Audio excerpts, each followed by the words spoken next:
The massive alien ship hung in the darkness of space like a predator waiting to strike. Inside the command bridge, Commander Vexus Thor stood tall, his insect-like body gleaming under the dim blue lights. His compound eyes watched the blue and green planet spinning slowly below, the third planet from a yellow star. The locals called it Earth. Vex Thor felt satisfied. This would be conquest number 48 for the Zerathi Empire. In 300 years, they had never failed to take a world. Their method was simple and it always worked. Send down the Shriek Warriors, watch the enemy run away in terror, then take over the empty cities and claim another victory. The Shriek Warriors were the pride of their military. Each warrior stood 12 feet tall with razor-sharp scales covering their bodies. Their vocal cords could produce sounds that made other species freeze in pure fear. The roar of a Shriek Warrior had made the mighty Kelvin fall into shock. It had caused the proud Nomari to abandon their entire home planet without firing a single shot. Vexthor clicked his mandibles together, the alien equivalent of a smile. He turned to his crew and gave the order. Deploy the Shriek Warriors to the largest human city. The computer identified it as New York City. 20 drop pods fell from the sky like meteors. They screamed through Earth's atmosphere, leaving trails of fire behind them. People on the ground looked up and pointed. Some recorded videos on their phones. Others just stared in confusion and fear. The pods crashed into Times Square just as the sun was rising. The metal shells split open with hissing sounds. Steam poured out. Then the Shriek Warriors emerged, stepping onto the concrete. Their claws scraped against the ground. Their scales reflected the early morning light. Pedestrians stopped walking. Cars slowed down. Everyone stared at the massive creatures that had just appeared in the heart of their city. Then the warriors opened their mouths and released their signature roar. The sound was deafening. It echoed between the tall buildings, making windows rattle and car alarms go off.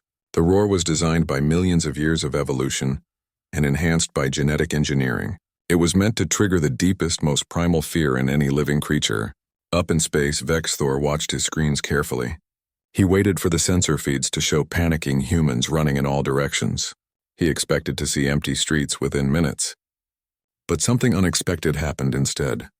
A human male in a blue uniform stood his ground. His name tag said Officer Jake Morrison.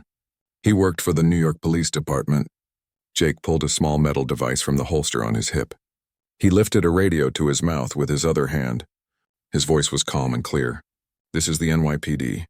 We have hostiles in Times Square. Send everyone. Vexthor felt his antennae twitch in confusion. This human had heard the roar that paralyzed entire civilizations, and instead of running, he had called for backup. One of the Shriek Warriors, designated Alpha 7, moved toward Jake, its claws extended. It prepared to roar again, this time from just a few feet away. The sound at that range would surely break the human's will to resist. But before it could roar, a sharp cracking sound split the air. Alpha 7 stumbled backward. A small hole appeared in its shoulder armor. Green blood leaked from the wound. Jake held his service pistol steady. Smoke curled from the barrel. He muttered under his breath. Yeah, that's right. Not so scary now, are you? The Shriek Warriors hesitated. In 3 decades of military service, Vexthor had never seen his warriors hesitate. They were trained to be fearless, but now they stood uncertain, looking at the small human who had just hurt one of them. Another crack. Alpha 7 dropped to one knee. More humans were arriving now. Dozens of them, all wearing similar blue uniforms, all carrying the same kind of weapons. A woman in a matching uniform, Officer Lisa Hayes, fired 3 times. Each shot hit Alpha 7 in the center of its body. The warrior tried to stand but fell forward instead. Jake shouted to the other officers, "Reload." That single word changed everything. Vexthor watched in growing horror as his worst nightmare unfolded on the screens. More humans kept arriving. They did not have energy weapons. They did not have plasma rifles. They had simple metal tubes that used explosive powder to throw smaller pieces of metal. But those simple weapons were dropping his warriors one by one. A human with the word SWAT written on his vest raised a much larger weapon. Sergeant Danny Cole looked through the sight and gave an order to his team. Light them up. The automatic weapons fire was devastating. 3 warriors fell in the first few seconds. The survivors tried to roar again, but the sound was drowned out by gunfire and humans shouting tactical positions to each other. Up in space, the tactical officer reported the losses. Alpha 7 is down. Alpha 12 is down. Alpha 3 is critically damaged. Vexthor could barely speak. They are not running. They heard the roar and they are not running. Officer Jake Morrison advanced on a wounded warrior. He fired methodically, one shot after another. His face showed concentration, not fear. Around him, other officers did the same. They moved like a well-trained team, covering each other and advancing steadily. 30 minutes after landing, 15 of the 20 Shriek warriors were dead or dying. The remaining 5 managed to drag themselves back to their drop pods.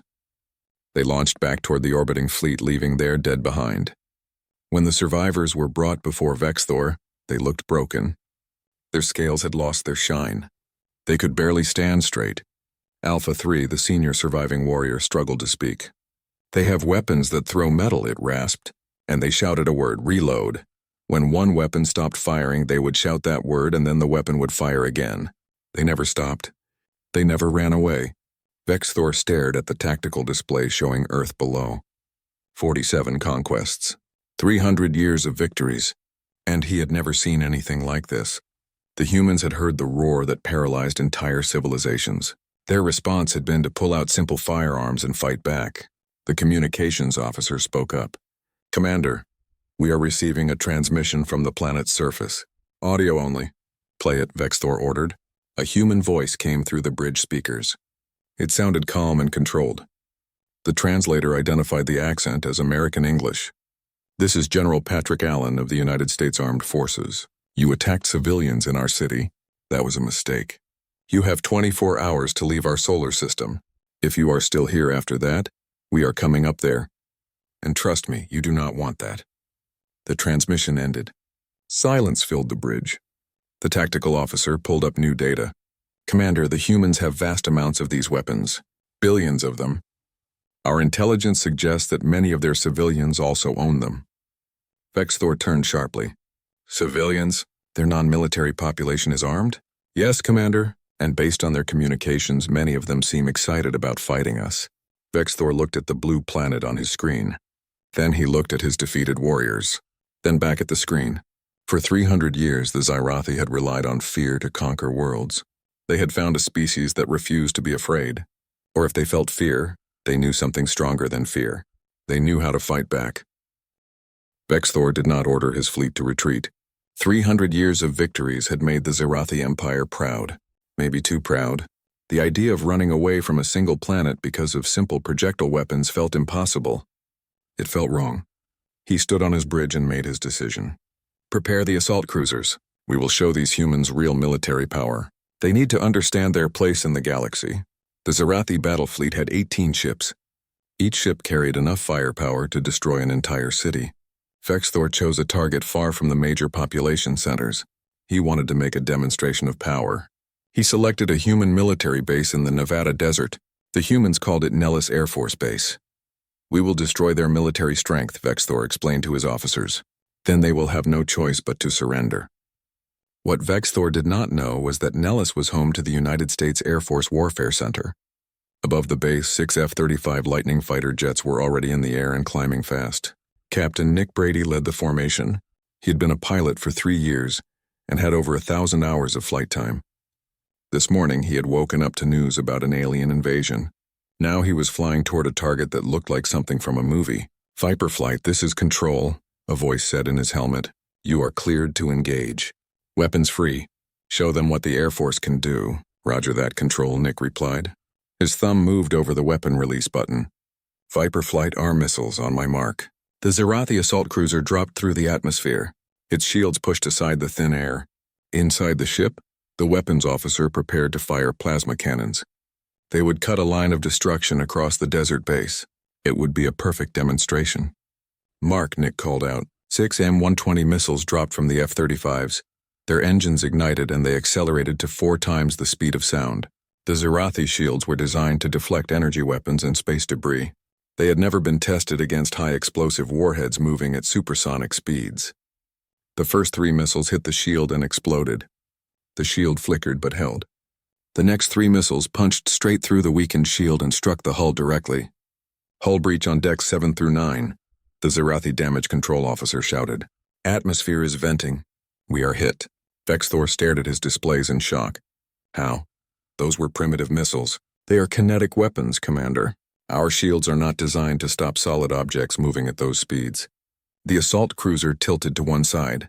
Atmosphere and debris trailed behind it. Nick circled around for another attack run. This time he released 2 GBU-39 bombs. They were smaller than the missiles but guided with perfect accuracy by GPS satellites.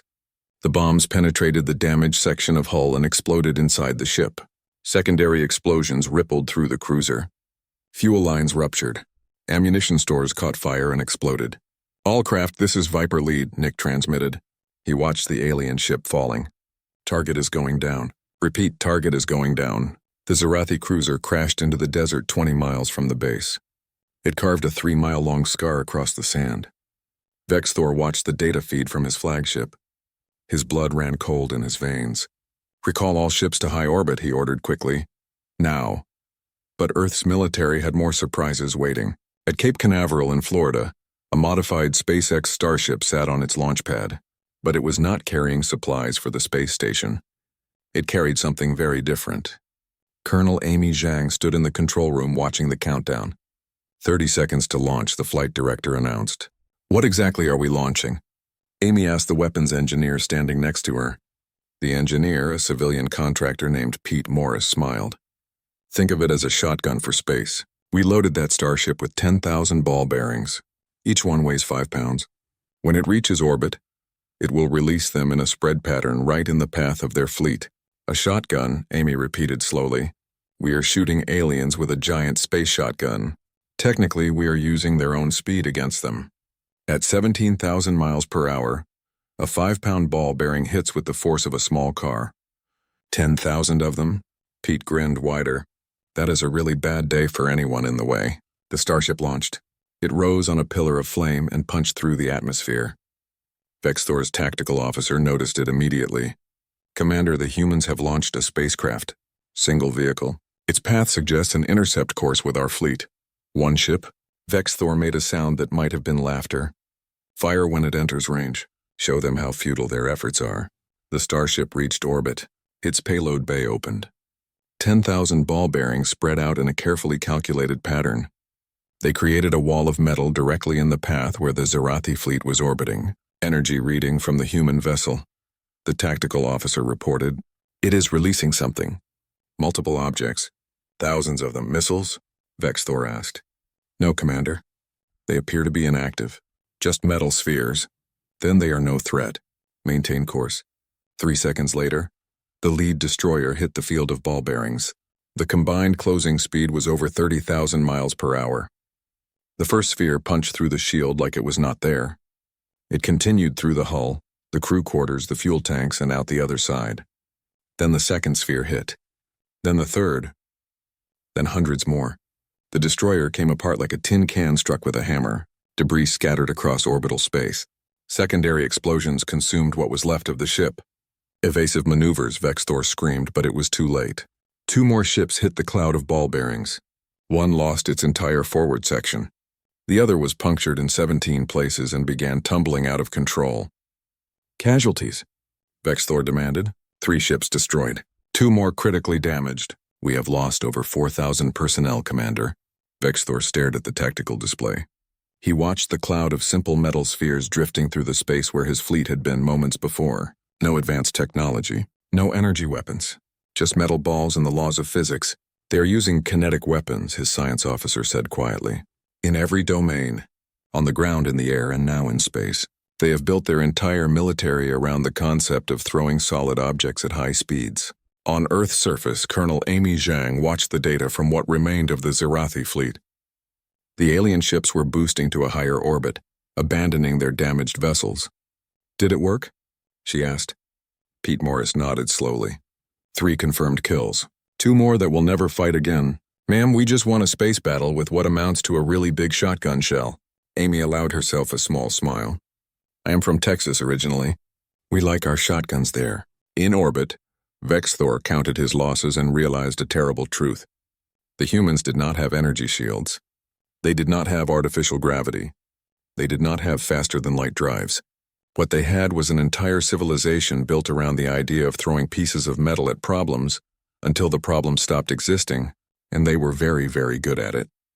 Vexthor looked at his remaining ships. He looked at the blue planet below. He thought about Officer Jake Morrison standing his ground in Times Square. He thought about the fighter pilot who had destroyed an assault cruiser. He thought about the simple ball bearings that had killed 3 of his ships. The humans were tool makers. They were problem solvers. And they had just learned that the Zerathi could be killed. That was a very dangerous thing for them to learn. General Patrick Allen stood in the Pentagon Command Center. Screens surrounded him, showing tactical data from around the world.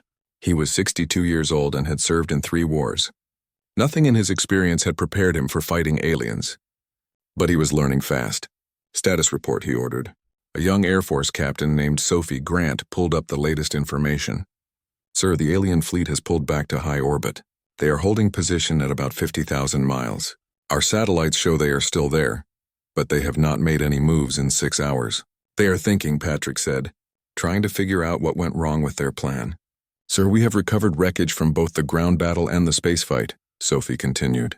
The science teams are analyzing it now. Initial reports say their technology is much more advanced than ours in most areas. Most areas? Patrick raised an eyebrow. They have better engines, better energy systems, better materials. But, sir, they do not seem to have anything like our kinetic weapons.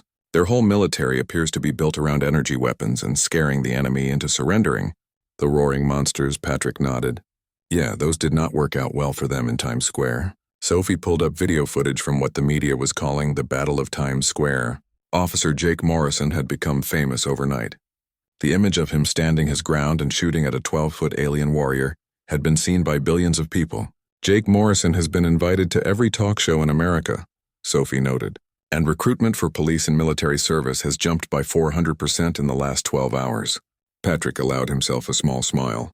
Nothing brings people together like being invaded. He turned to look at the screen showing the alien fleet. The question is, what do we do now? We hurt them badly, but we cannot reach them up there, and we do not know if more ships are coming. On the Eternal Dominion, Vexthor was asking similar questions. He had called a meeting of his senior officers. The Zerathi military did not usually hold meetings like this. Their command structure was rigid and hierarchical. But right now, Vexthor needed ideas. The humans are different from any species we have fought, his science officer reported. A Zerathi named Tech Savant Krell pulled up data on the screens. They evolved on what we classify as a death world. Explain, Vexthor ordered. Krell displayed information about Earth. Their planet has extreme weather, active volcanoes and earthquakes. Until very recently it was dominated by predator species. The humans evolved as what they call persistence hunters. They are not the strongest or fastest creatures on their world, but they can outlast almost anything. That explains their endurance, another officer said, but not their weapons. Their weapons are an extension of their evolution, Krell continued. Humans have been throwing rocks at their problems for over 2 million years. They learned that sharp rocks work better. Then they learned to throw rocks faster using simple tools. Then they discovered they could use controlled explosions to throw metal rocks even faster. Their entire technology has focused on this single idea. Vexthor felt a chill run through his body. So when we sent the Shriek Warriors, you sent a fear weapon against a species that spent millions of years facing predators far more terrifying than anything we could create. Krell finished.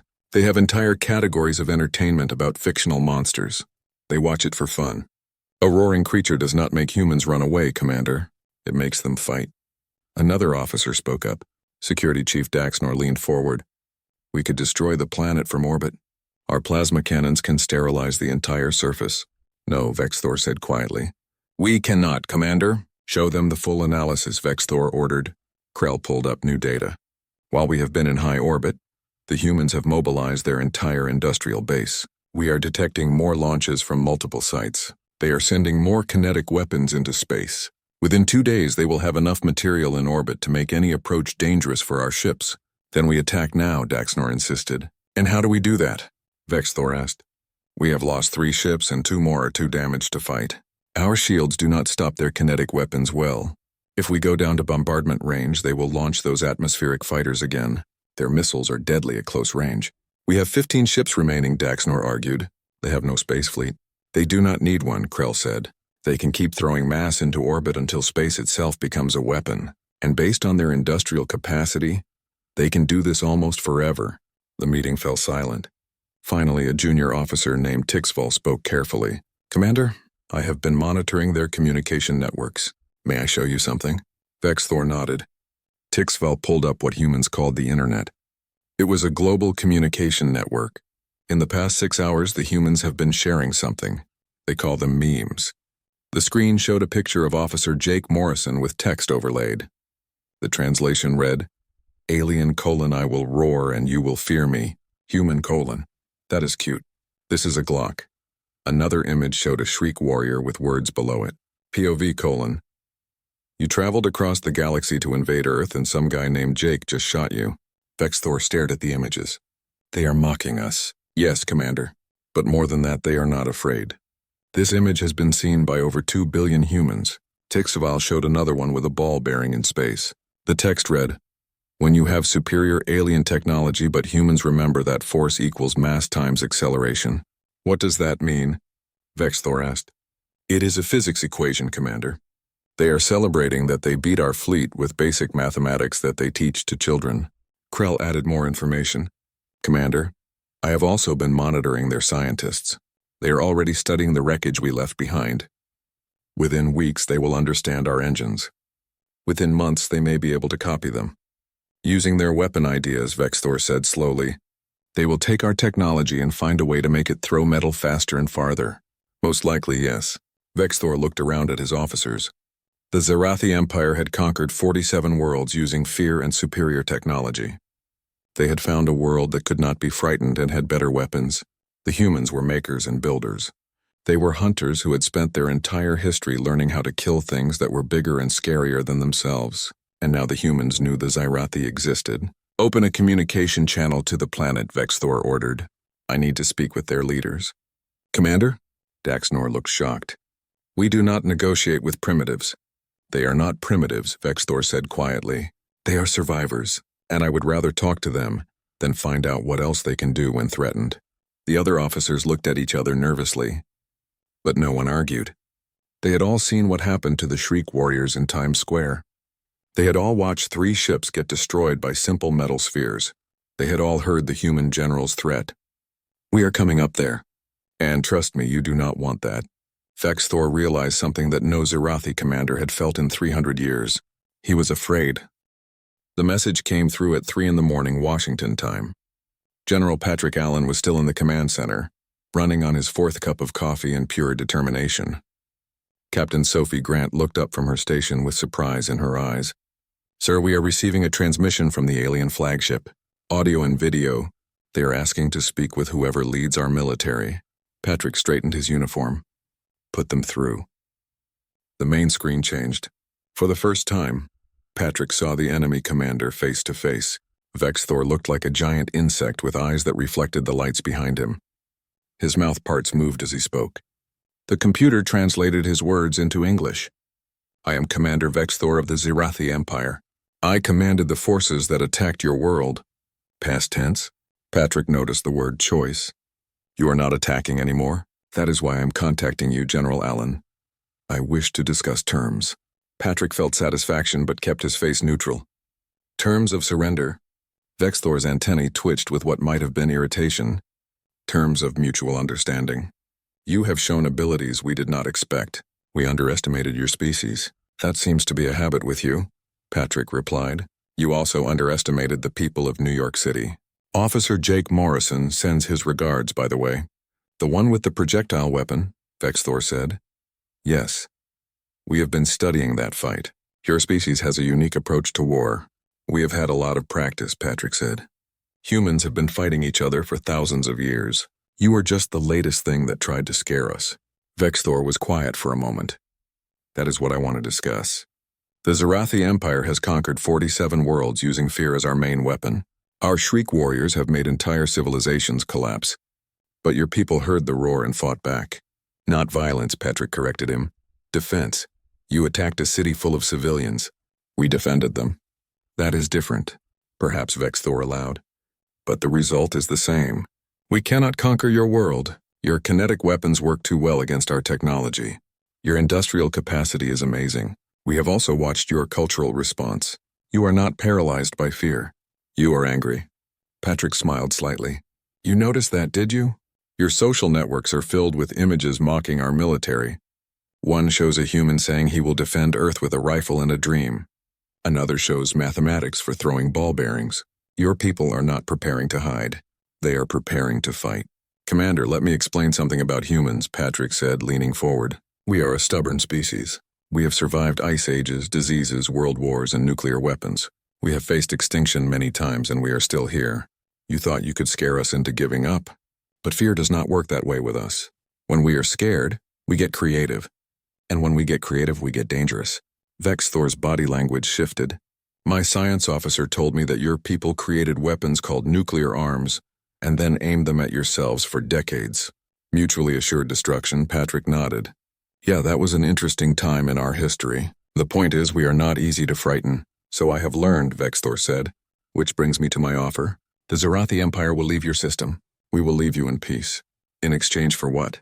Patrick asked with suspicion. Nothing, Vexthor said. We simply want to leave before you develop space travel using our crashed ships.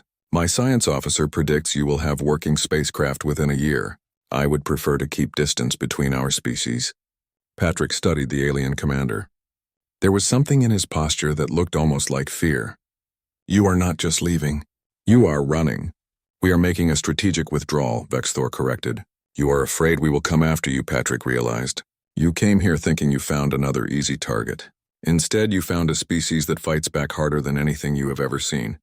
Now you are worried that we will copy your technology and show up in your space with really big guns. Vexthor was silent. Let me be clear, Commander, Patrick said. We do not want a war with you. We did not start this fight. But we will finish it if we have to. You attacked civilians. You killed people. That does not go unanswered. What do you want? Vexthor asked. First, you leave our system and never come back. Second, you send us everything you have on those other 47 worlds you conquered. We want to know who they are and where they are. Why? Vexthor asked with genuine confusion. Because we are going to make sure you never do this to anyone else, Patrick said. Humanity has a long history of fighting bullies. You just became the universe's newest bully, and we have a problem with that. You would defend species you have never met. That is what we do, Patrick said simply. We defend people who cannot defend themselves. It is kind of our thing. Vexthor stared at the human general. For the first time in his career, he understood what other species had felt when they heard the Shriek warriors roar. He was afraid. I will send the data, Vexthor said finally. But I warn you, General, the galaxy is vast and dangerous. Your kinetic weapons and bravery may not be enough. Then we will figure something else out, Patrick said. We usually do. Oh, and Commander? One more thing, yes? Tell everyone out there what happened here. Tell them that Earth is off limits. Tell them that humans do not scare easy, and we have really good aim. I will do so, Vexthor said quietly. Though I suspect the story will spread on its own. We are not the only species watching your world. The transmission ended. Patrick leaned back in his chair. Suddenly he felt very tired. Sir, did we just warn off an alien invasion and promise to defend species we have never met? Sophie asked. Apparently, Patrick said. Someone get me another coffee. And find Jake Morrison. I think he deserves a medal. Already done, sir. The president wants to give it to him personally. Patrick smiled. Good. Also, get me the head of NASA, the Secretary of Defense, and anyone from SpaceX who is available. If we are going to be the galaxy's protectors, we need to get off this planet. Above Earth, the Zarathi fleet began preparing to leave. Vexthor watched the blue planet grow smaller on his screens. He wondered what he had started. The humans had just learned they were not alone in the universe. Their response was not to hide. It was to prepare for the next fight. Somewhere in the galaxy, other species would hear about Earth. They would hear about the world where the Shriek warriors failed, where an officer named Jake Morrison stood his ground with just a pistol and courage, where a species heard the roar of monsters and shouted back, "Reload." And that word would echo across the stars, a promise and a warning. Humans did not break when threatened. They got angry. They got creative. And they never stopped fighting for what they believed was right. The galaxy was about to learn what that meant. 3 months after what humanity called first contact, Jake Morrison stood on a stage in Washington. He wore his dress uniform but felt uncomfortable. He was more at ease walking patrol in Times Square. But the president was about to give him the Medal of Honor, so he stood straight and tried not to move. "Officer Morrison," the president began, On the morning of June 15th, when hostile alien forces attacked New York City, you stood your ground and returned fire.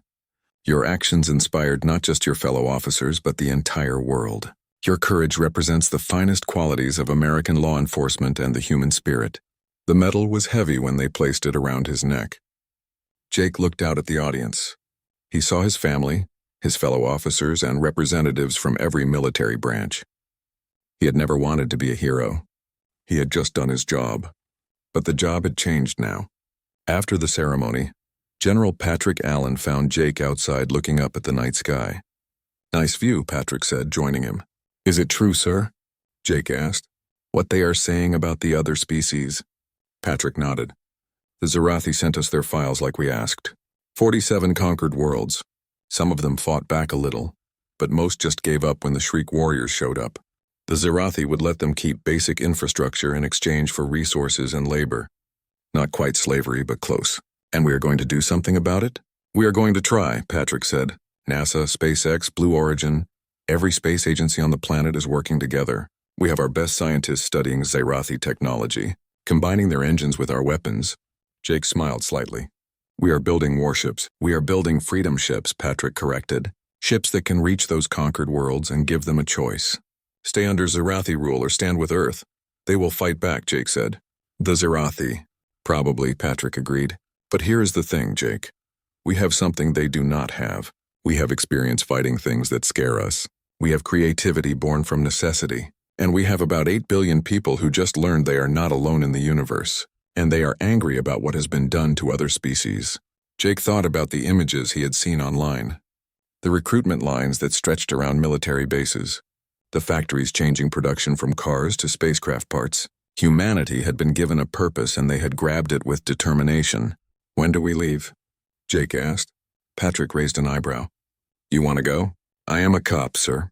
I protect people.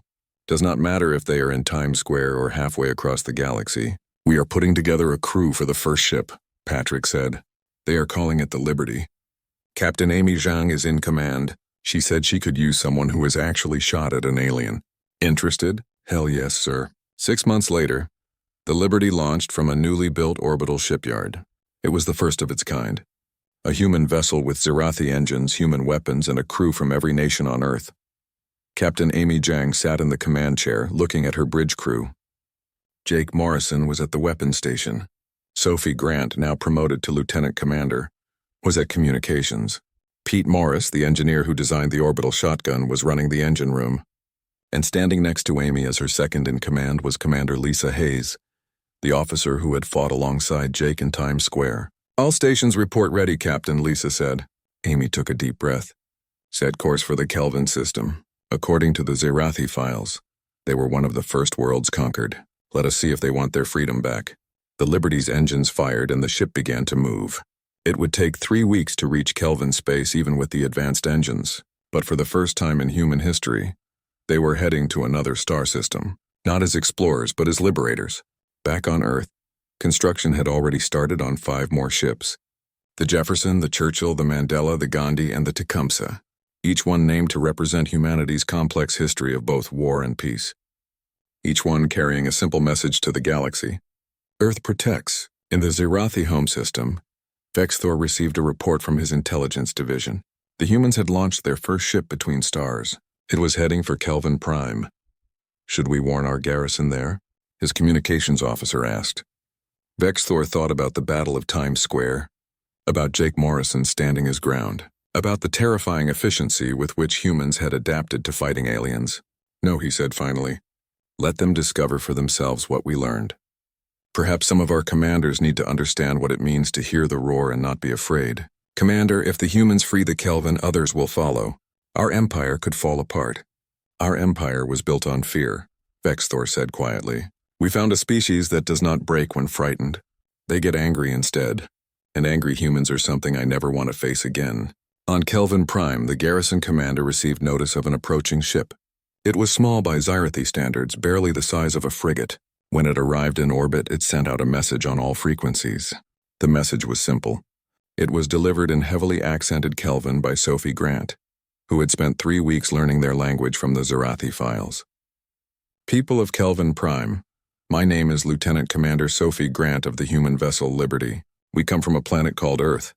3 months ago, the Xyrathi tried to conquer our world using fear. They failed. We are here to offer you a choice. You can remain under Xyrathi rule or you can stand with us. We are not here to conquer you. We are here to help you free yourselves. If you choose to fight for your freedom, we will stand with you. We will teach you how to fight. We will provide weapons. We will show you that the Shriek warriors can bleed just like anything else. All we ask is that you make a choice. The Kelvin had been conquered 70 years ago. Most of the population had never known freedom. But deep in their cultural memory was the knowledge of independence and self-determination. In the capital city, a Kelvin mechanic named Torin heard the broadcast. He looked at his co-workers and saw the same spark of hope in their eyes. "Did they say the Shriek warriors can bleed?" his friend asked. "That is what they said," Torin replied. They looked at each other, then at the sky where a human ship orbited. "Then let us make them bleed," Torin said. The revolution on Kelvin Prime began that day.